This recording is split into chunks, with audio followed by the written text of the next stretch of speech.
If you live in Eastern North America, you may have started to notice an unusual number of these flying insects starting to emerge from the ground in May of 2021. This is called a cicada. And these little guys that are emerging right now have been in the ground for 17 years.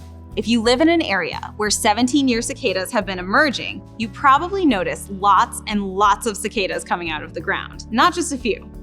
They come out and molt or shed their skin, leaving behind these remains of their exoskeletons. It is no mistake that all of these billions of 17-year cicadas come out of the ground at once. Predators will quickly feast on them when they come out, but they find safety in numbers. Enough will survive to lay eggs for the next generation of cicadas. And when those eggs hatch, the nymphs will drop to the ground and burrow in for 17 years. Whether you love them or hate them, cicadas are some pretty cool bugs. Scientists still don't know for sure just why they evolved to wait 17 years before emerging here in North America. Most of the world's cicada species only spend 2 to 5 years underground.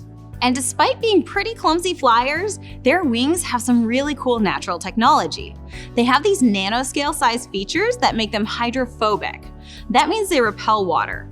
And it also stops bacteria from being able to survive on the wing surface. Researchers are studying cicada wings to help us develop technologies that could coat surfaces to make them repel water and bacteria.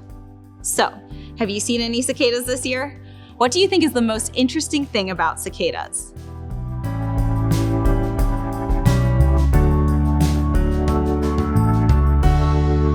If you liked this video, remember to like, subscribe, and comment below. And for more information on COSI, Columbus, Ohio's Center of Science and Industry, visit cosi.org.